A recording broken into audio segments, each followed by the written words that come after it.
Around the World in 80 Days by Jules Verne. Chapter 17, showing what happened on the voyage from Singapore to Hong Kong.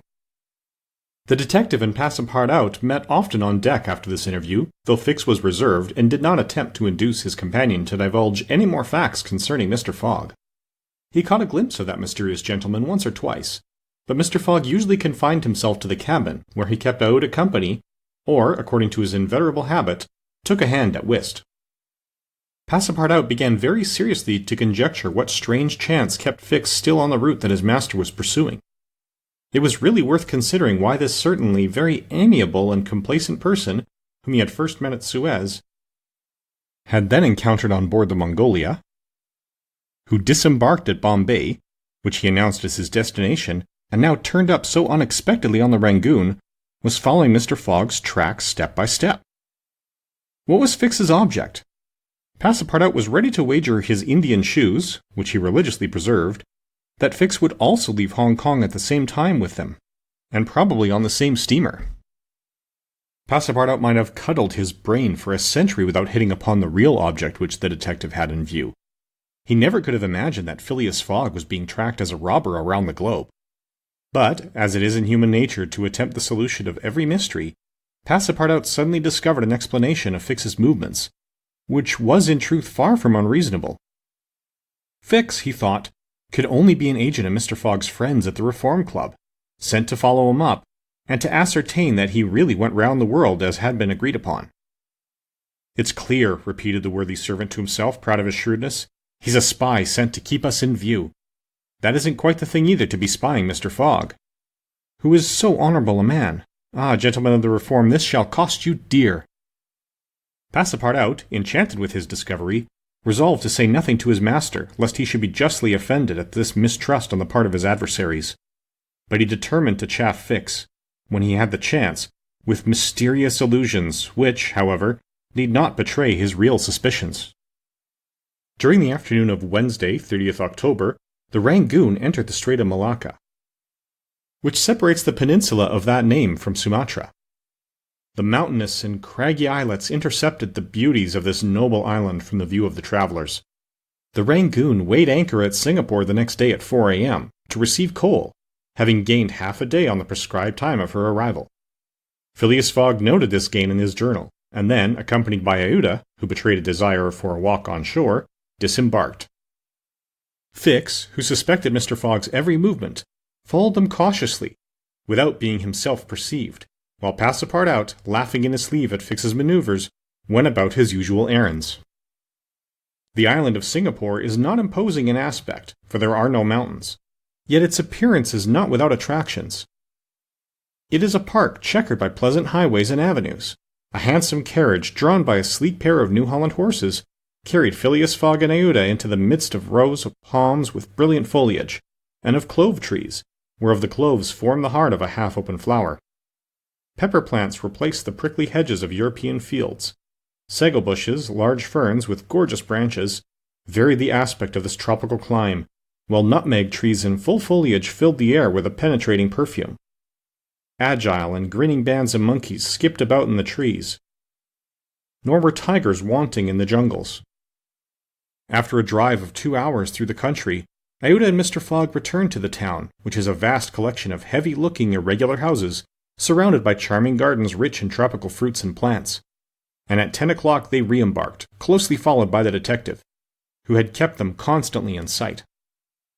Passepartout, who had been purchasing several dozen mangoes, a fruit as large as good-sized apples, of a dark brown color outside and a bright red within, and whose white pulp, melting in the mouth, affords gourmands a delicious sensation, was waiting for them on deck. He was only too glad to offer some mangoes to Aouda, who thanked him very gracefully for them. At 11 o'clock the Rangoon rode out of Singapore harbour, and in a few hours the high mountains of Malacca, with their forests, inhabited by the most beautifully furred tigers in the world, were lost to view. Singapore is distant some 1,300 miles from the island of Hong Kong, which is a little English colony near the Chinese coast. Phileas Fogg hoped to accomplish the journey in 6 days, so as to be in time for the steamer which would leave on the 6th of November for Yokohama, the principal Japanese port. The Rangoon had a large quota of passengers, many of whom disembarked at Singapore, among them a number of Indians, Ceylonese, Chinamen, Malays, and Portuguese, mostly second-class travelers. The weather, which had hitherto been fine, changed with the last quarter of the moon. The sea rolled heavily, and the wind at intervals rose almost to a storm, but happily blew from southwest and thus aided the steamer's progress. The captain, as often as possible, put up his sails, and under the double action of steam and sail, the vessel made rapid progress along the coasts of Annam and Cochin China. Owing to the defective construction of the Rangoon, however, unusual precautions became necessary in unfavorable weather, but the loss of time which resulted from this cause, while it nearly drove Passepartout out of his senses, did not seem to affect his master in the least. Passepartout blamed the captain, the engineer, and the crew, and consigned all who were connected with the ship to the land where the pepper grows. Perhaps the thought of the gas, which was remorselessly burning at his expense in Savile Row, had something to do with his hot impatience. "You are in a great hurry, then," said Fix to him one day, "to reach Hong Kong?" "A very great hurry." "Mr. Fogg, I suppose, is anxious to catch the steamer for Yokohama?" "Terribly anxious." "You believe in this journey around the world, then?" "Absolutely. Don't you, Mr. Fix?" "I? I don't believe a word of it." "You're a sly dog," said Passepartout, winking at him. This expression rather disturbed Fix, without his knowing why. Had the Frenchman guessed his real purpose? He knew not what to think. But how could Passepartout have discovered that he was a detective? Yet, in speaking as he did, the man evidently meant more than he expressed. Passepartout went still further the next day. He could not hold his tongue. "Mr. Fix," said he in a bantering tone, "shall we be so unfortunate as to lose you when we get to Hong Kong?" "Why," responded Fix a little embarrassed, "I don't know, perhaps."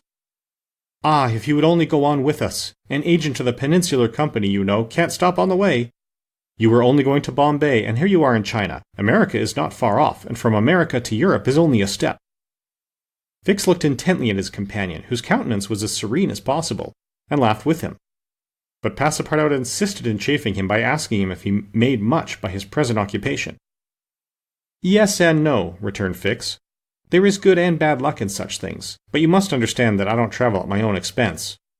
"Oh, I am quite sure of that," cried Passepartout, laughing heartily. Fix, fairly puzzled, descended to his cabin and gave himself up to his reflections. He was evidently suspected. Somehow or other the Frenchman had found out that he was a detective. But had he told his master? What part was he playing in all this? Was he an accomplice or not? Was the game then up?